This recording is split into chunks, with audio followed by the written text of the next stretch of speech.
¿Qué tal amigos de Encuentro de Negocios? Un gusto saludarlos en esta tarde de miércoles 13 de mayo del año 2026.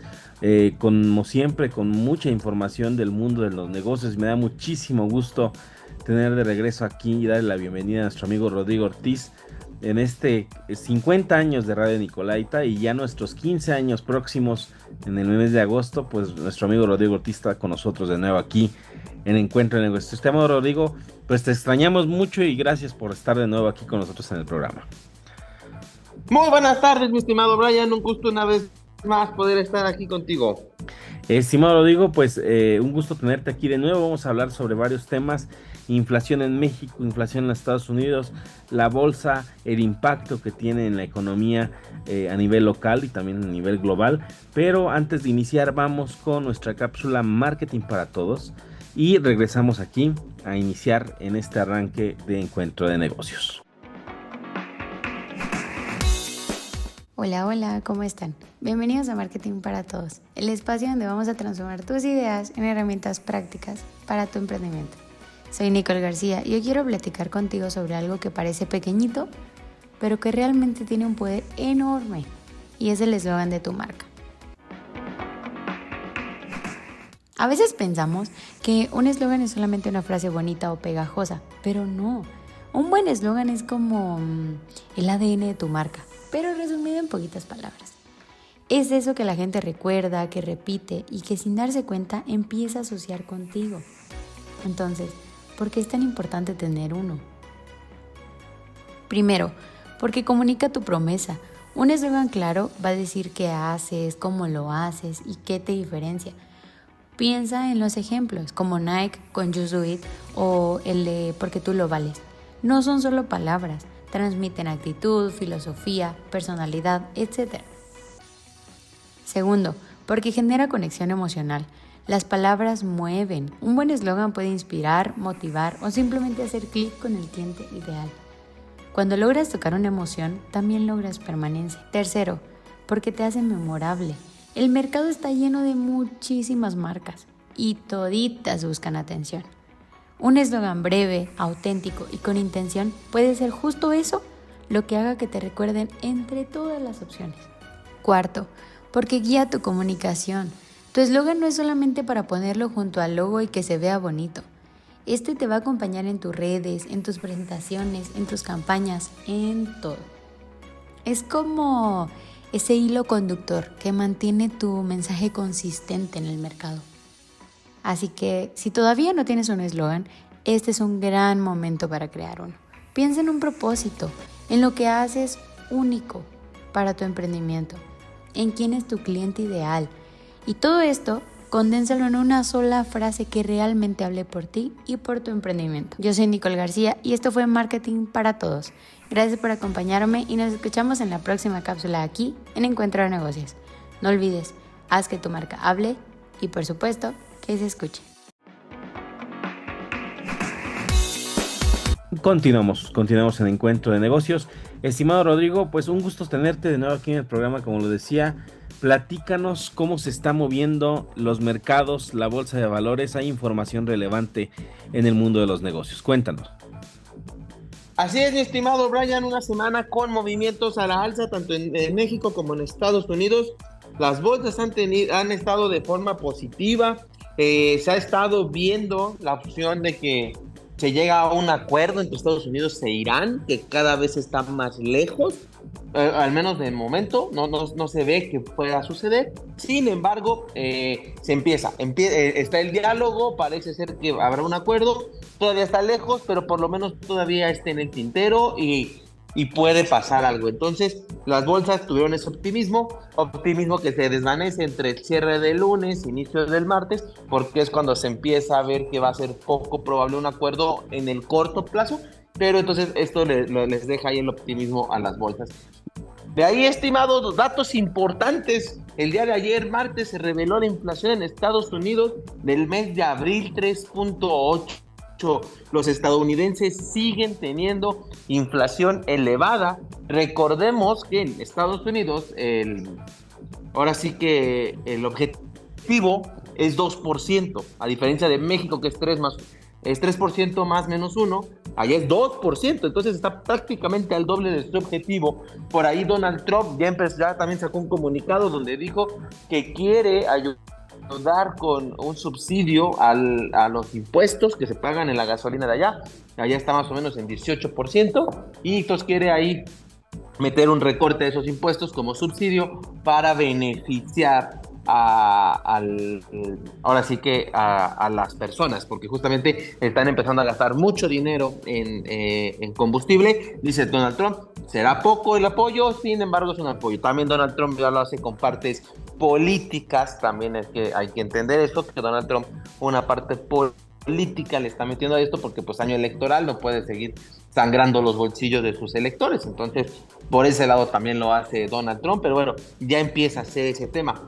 Que de ahí, estimado, vamos a tomar la parte de México, donde la semana pasada sale la inflación de la primera quincena de abril, sale este reporte donde justamente está, vuelve a estar la inflación por arriba, la inflación de abril vuelve a estar por encima, 4.45%, una ligera tendencia ahí a la baja, se anda peleando la inflación general, o sea, se empieza a mantener. Sin embargo, pues se mantiene, pero ahí lo importante es que, bueno, sale el dato el jueves pasado, y en eso, en la tarde, tenemos decisión de política monetaria, donde Banco de México decide bajar la tasa de interés a 6.5, a pesar de que la inflación está en 4.45, que está fuera de su rango objetivo de Banco de México. Decisión dividida, 3 votos a favor, 2 en contra, pero lo que más sorprendió, estimado, es que la estimación de inflación de Banco de México para finales del 2027, tercero y cuarto trimestre, aumentó. Eso es lo que más ruido genera. Banco de México, su pronóstico de inflación va a la alza para el 2027, o sea, no se ve que vayan a llegar al rango del próximo año, ya con lo que está publicando Banco de México, y sin embargo decide recortar la tasa, y lo cual es complicado, o sea, de entender, porque no estás llegando a tu meta y aún así recortas. Sabemos que hay más cosas en juego, pero Banco de México tiene el mandato simplemente de inflación, a diferencia de la Fed en Estados Unidos, que también tiene el mandato del crecimiento económico. Entonces eso hizo mucho ruido a los analistas, estimado. Vamos a llevarlo un poco más a detalle más adelante, pero esa decisión causa mucho revuelo en los analistas de por qué lo está haciendo, si no se está llegando a donde se quiere llegar. Sí, estimado, tocas muchos puntos. Bueno, en principal el de la guerra, que nos ha traído esta cascada de otra vez de una inestabilidad en la inflación. Eso lo hemos venido también platicando. Lo cierto es que, bueno, un acuerdo de paz todavía está en negociaciones, hay conversaciones, por lo menos existen esas conversaciones en Pakistán, y es lo que nos afecta del otro lado del mundo, lo que pasa aquí. Esto último que acabas de mencionar me llama mucho la atención. Me recuerda hoy, en clase, impartimos clase, y que menciono siempre que luego la teoría rebasa la realidad. Y esto que mencionas sobre cómo el Banco Central, contrario a las propias proyecciones que tienen sobre la inflación, bajan la tasa de interés. Que esto lo platicamos en algún momento, estimado, cómo es que los bancos centrales, pues de alguna forma ya llegan a un punto en el que han tenido también las tasas muy altas durante varios años, y también se ha vuelto, aquí sería cuestión de platicarlo juntos, se ha vuelto insostenible también ya tener la tasa tan alta, y es por eso que algunos bancos centrales deciden bajarla, que en el caso de Banco de México, no sé, yo creo que ha sido muy precipitado bajar la tasa tan seguido en las últimas semanas, y que será que ya no resisten los bancos centrales en mantener una tasa alta, y va contrario hasta incluso a la teoría económica, estimado, porque la inflación simplemente no cede por estos factores externos que de repente suceden y que aparecen, y que mantienen a la economía en un hilo y también al borde de un escenario que a veces es muy impredecible. Sí, estimado, fíjate que Por ese lado tienes razón, pero esa es justo la molestia de los analistas. Sabemos que no es fácil para las finanzas públicas mantener estas tasas tan elevadas y justamente le cuestan al gobierno. Pero justamente hacia allá viene la crítica del periodismo financiero, de los analistas, es, oye, tu mandato es la inflación. ¿Por qué te estás preocupando por las finanzas públicas? ¿Por qué te estás preocupando por el crecimiento económico si tu única tarea es la inflación? Y totalmente de acuerdo, han sido tasas muy elevadas, se llevan un alto porcentaje del presupuesto de México, esas tasas, estar pagando esos intereses, pero los analistas la crítica es, ¿por qué lo estás haciendo si no es tu mandato? Y justamente por ahí también viene un poco la cuestión de que ya la mayoría, justamente de estos 3 votantes que tiene Banco de México, fueron designados por el actual partido en el poder. Entonces se empieza a rumorar si realmente estos 3 subgobernadores de Banco de México son independientes o están sirviendo al gobierno, y entonces se pone en tela de juicio la independencia del banco, estimado. Y das un punto importante. Yo creo que se empareja un poco con la intervención que tiene luego Donald Trump con la Reserva Federal de los Estados Unidos, que a Jeremy Powell lo ha asediado, lo ha buscado que incluso renuncie, que lo cambien, en ese mismo sentido como acá, nada más que acá con un toque un poco más apegado a cómo es que han designado a subgobernadores, que debería ser para una economía sana y una confianza para los inversores, debe ser una autonomía que siga persistiendo. Si se pierde la autonomía, pues la desconfianza del inversor se va a dar. Entonces, en el caso de, comparándolo pues un poco con esta política intervencionista, incluso en la política económica de Donald Trump en su propio país con la Reserva Federal, se me asemeja algo similar, estimado. Así como Donald Trump ha sido muy duro con Jeremy Powell y en la Reserva Federal, y que lo ha asediado, al tal punto que ha buscado que renuncie, sea como sea, porque no baja las tasas de interés al gusto de Donald Trump. Así es, estimado, justamente es un poco similar. Donald Trump, que prácticamente ya tiene ganada esa batalla. Jeremy Powell no va a continuar en la Reserva Federal una vez terminado su mandato, como tú dices, la cedió. Y aquí más bien ha sido un poco silencioso esa intervención en Banco de México. Esperemos que el tiempo le dé la razón a estos subgobernadores que han votado a favor de bajar la tasa. Sin embargo, desde el punto de vista económico, con los datos que hoy hay, los datos económicos que hoy se muestran, no es una decisión adecuada, y hay que esperar a ver qué pasa, pero realmente esperemos que les dé la razón en el futuro. Sin embargo, en este momento no parece que estén siguiendo lo que tienen que seguir, estimado, lo que tienen que revisar. Sí, lo que tienen que cuidar, que es la política monetaria misma, y también las perspectivas, que es lo que me parece muy contradictorio. Hay sus expectativas, las perspectivas de inflación son altas y la tasa la bajan, o sea, la tasa de interés sigue bajando. Entonces no concuerda incluso con las proyecciones que tienen hacia el futuro, con las decisiones que se toman, que pareciera como una decisión de complacencia, como lo hemos dicho, pudiera ser, y ya será el tiempo el que lo decida así. Y retomando un poco para cerrar este bloque, estimado, lo que mencionabas del subsidio que pretende dar Donald Trump a los contribuyentes en los Estados Unidos, porque sí, el precio de los combustibles en Estados Unidos también está muy alto y le está pegando donde más le duele al votante, porque son años de elecciones intermedias de Estados Unidos, en el bolsillo. Se me asemeja esto mucho a cuando Donald Trump abrió la chequera y le dio dinero a los votantes allá en los tiempos de la pandemia. No sé si a lo mejor tengamos esa misma percepción, estimado. Así es, estimado, un poco también.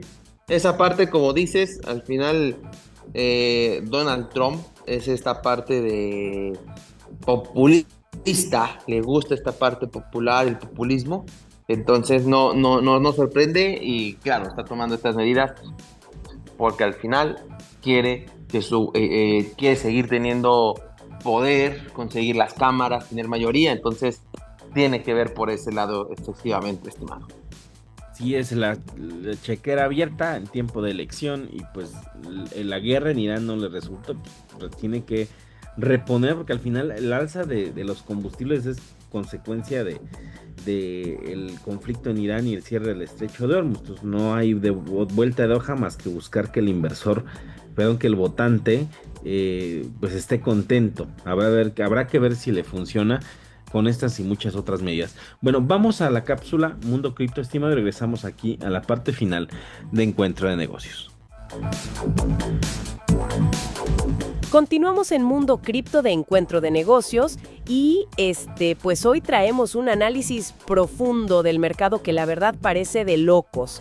Porque imaginen ver un restaurante con una fila inmensa para entrar, las mesas a reventar, pero al asomarse por la ventana resulta que nadie está pidiendo comida.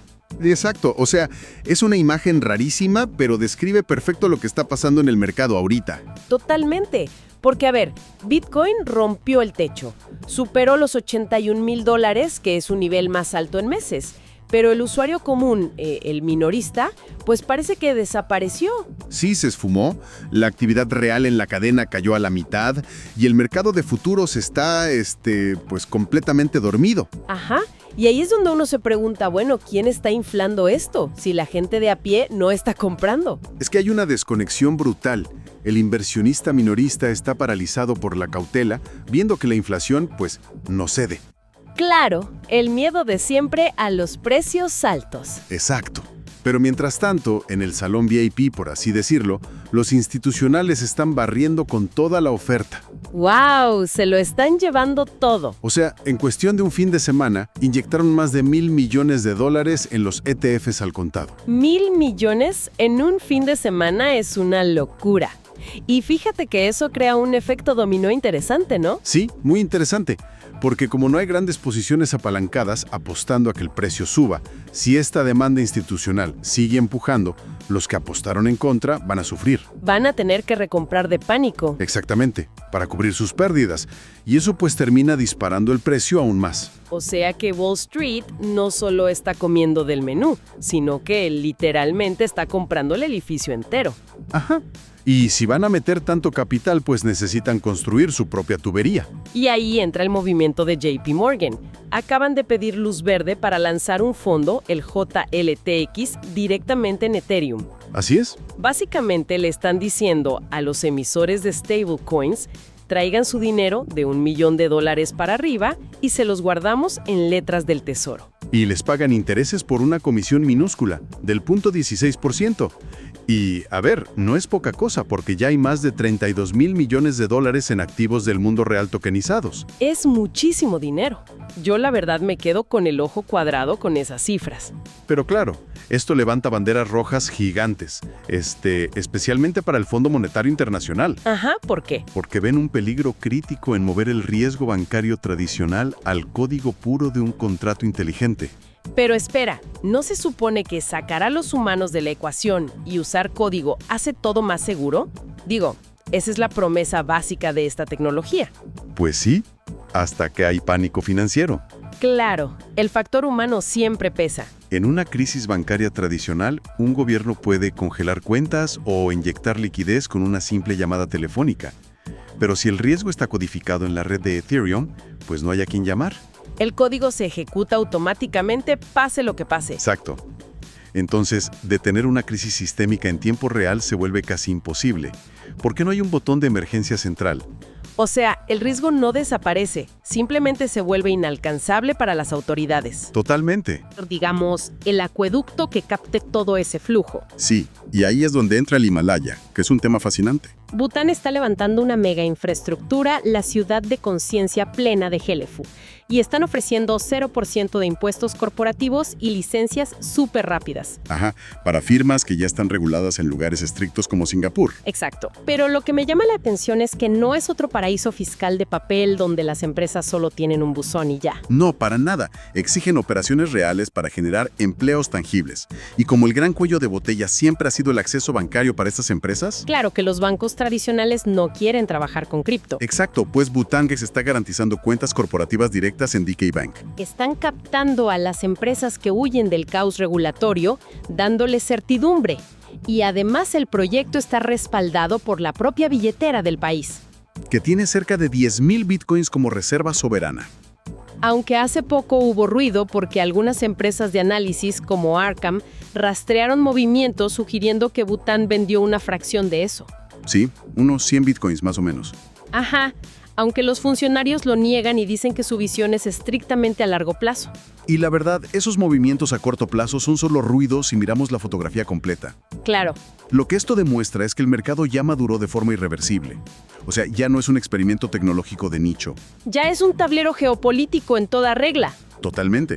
Vemos a las instituciones financieras más pesadas del mundo y a naciones soberanas adaptando sus leyes para no quedarse fuera. Lo cual nos deja una gran reflexión sobre la mesa. Porque si el futuro de esta infraestructura termina dependiendo de los bonos del Tesoro estadounidense, de los fondos de JP Morgan y de las reservas de gobiernos, la pregunta es, ¿estamos presenciando la verdadera descentralización del dinero? ¿O simplemente se le está instalando una actualización de software muy brillante a Wall Street? Regresamos con Brian y Rodrigo y nos escuchamos el próximo miércoles en Mundo Cripto, aquí en Encuentro de Negocios. Y continuamos en Encuentro de Negocios, estimado Rodrigo. Pues hablamos sobre inflación, hablamos sobre todo lo que sucede a nivel global y hay un impacto para todos, para el sector empresarial, para el consumidor mismo, para todos los radioescuchas. Platícanos cuál es ese efecto que pues de alguna forma se siente en los bolsillos. Así es, estimado. Fíjate que esta nueva parte queremos acercar estas noticias económicas que revisamos, analizamos, pues cómo te impactan en tu día a día, cómo las vas a ver, porque de repente creemos que las finanzas, la economía están muy lejos de nosotros y no, nos afecta en nuestro día a día.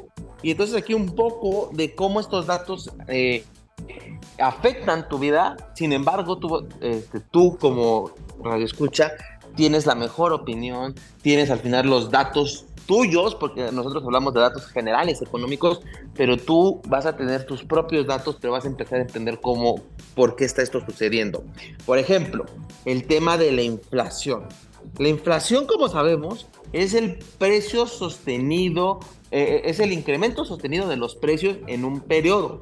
Y es algo que hemos estado viendo. Los precios han estado subiendo de forma continua, poco a poco, pero han estado subiendo. Y ahora cuando vamos al mercado, por eso vemos el jitomate tan caro, porque el jitomate es uno de los principales componentes de este análisis de inflación que hace el gobierno, y como el jitomate se disparó a prácticamente el doble, entonces eso hace que su impacto en este análisis de inflación del gobierno sea mayor. Otro de los productos que más se consume en México, que impactó, tuvo un alto impacto, es el chile serrano, estimado. O sea, dos productos básicos de la canasta mexicana. O sea, ¿quién no hace un huevito a la mexicana en la mañana? Pues ahora tu huevito a la mexicana es más caro porque tanto el jitomate como el chile serrano que lleva han aumentado drásticamente de precio, estimado. Y esta canasta básica, ya en sus componentes generales, tuvo un incremento del 4.63. O sea, nos cuesta 4% más lo mismo que el mes pasado. Entonces, si antes hacíamos la despensa o comprábamos 100 pesos de despensa en la canasta básica, ahora este mes son 104. Entonces, el impacto que está teniendo es eso es lo interesante. Bueno, es un poco menos. 100 pesos puede ser un año. Es un año, entonces ahora son 4 pesos más que hace un año, estimado. Pero eso lo vemos en nuestro bolsillo con este análisis que hace el INEGI, lo aclaro. Porque tú, radio escucha, vas a decir, para mí, de un año para acá, fueron 20 pesos más, fueron 30 pesos más, no es 4%. Simplemente es la generalidad del dato, pero tú vas a sentir en tu bolsillo cómo ahora te cuesta más. Que por ahí, por ejemplo, cosas que ayudaron es que la luz bajó porque ya entró la nueva tarifa de verano. Entonces ahí hay un beneficio para nuestros radioescuchas pero pues no compensa este beneficio con lo que ha estado subiendo la canasta básica, estimado. Entonces, eso es lo que ahí estamos viendo. Y por ejemplo, si nuestros radioescuchas son de Durango, Jalisco, han tenido un mayor impacto que nuestros radioescuchas de Tabasco. En Tabasco ha sido menos inflación, por eso lo digo, es una generalidad nacional el dato, pero tú tienes ahora sí que una mejor opinión como radioescucha y que lo puedes ver de una mejor manera. Entonces, ese es el tema de la inflación y por eso lo platicamos tanto, porque ahora nos cuestan más las cosas. Por otro lado, estimado, el otro indicador que platicábamos, que era la tasa de interés que disminuye, pues aquí depende de qué lado estás, te va a beneficiar o perjudicar. Lo hemos platicado en otras emisiones. Si tú eres un ahorrador que tiene su dinero en CETES, que tiene su dinero en estas cuentas de SOFIPOS, de empresas que están recaudando dinero, entonces te están pagando una tasa de interés, tú estás viendo cómo esas tasas de interés de ahorro están bajando. Y están bajando porque Banco de México la tasa de referencia la baja. Entonces ellos dicen, oye, si yo voy a otro lado, ahora me cuesta más barato el dinero. Por eso a ti, cliente, te estoy castigando o te estoy reduciendo la tasa porque yo tengo otros lugares donde la puedo conseguir más barato. Entonces, ¿lo quieres? Pues ahora es a esto. Entonces, como ahorrador, te afecta. Sin embargo, estimado, si tú por el otro lado tienes un crédito o diriges una empresa y la empresa tiene créditos, te ves beneficiado porque las tasas de interés van bajando. Ahora vas a pagar menos intereses. Y aquí es muy importante que tú revises tus créditos para ver que los tenga en este momento. Hasta ahorita es beneficioso la tasa variable porque así como Banco de México va bajando la tasa, vas a ir pagando menos intereses.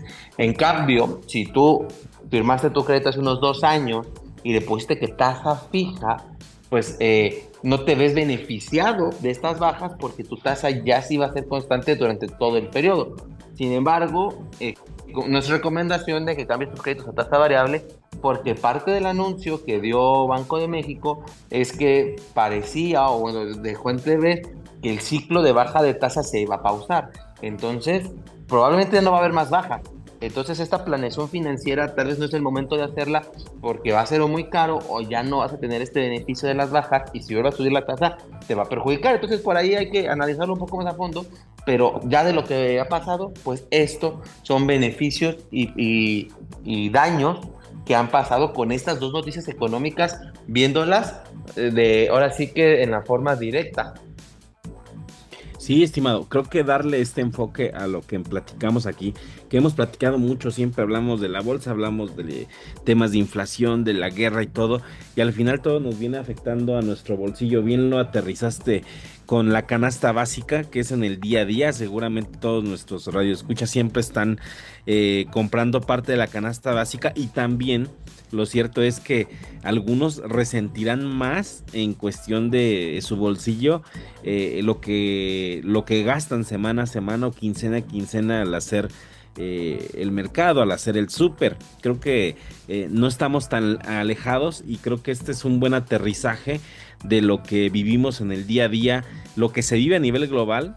Pues sí nos afecta a todos, nos afecta a nosotros, y así seguiremos en esta sección de Encuentro de Negocios, estimado, hablando de la generalidad del mundo y luego aterrizando cómo es que llega al bolsillo todo aquello que platicamos aquí semana a semana, estimado Rodrigo. Así es, estimado, se trata de acercar la información a los radioescuchas y que vean cómo la economía, las finanzas están más cerca de lo que ellos creen. Así es, estimado, pues agradecerte como siempre que estés con nosotros, estimado Rodrigo, que estés de vuelta ahora nuevamente aquí en Encuentro de Negocios, donde te pueden encontrar y seguir en redes sociales. Gracias, estimado, siempre es un gusto poder estar con ustedes. Ya saben, estoy en tanto en Instagram como Facebook como @Rodrigo Ortiz Consultor, y de ahí compartiéndoles bastante información financiera, contestando dudas y demás, siempre pendiente de ustedes. Excelente, estimado, pues un gusto tenerte de nuevo aquí en Encuentro de Negocios, agradecerte y nos escuchamos por aquí la próxima semana. Muchas gracias, estimado. Y pues de esta forma llegamos a la parte final de Encuentro de Negocios. Nos escuchamos por aquí el próximo miércoles a través del 104.3 de FM Radio y TV Nicolaita. Yo soy Brian Ramírez. Recuerden, somos el único programa especializado en temas de negocios de la ciudad. Hasta la próxima.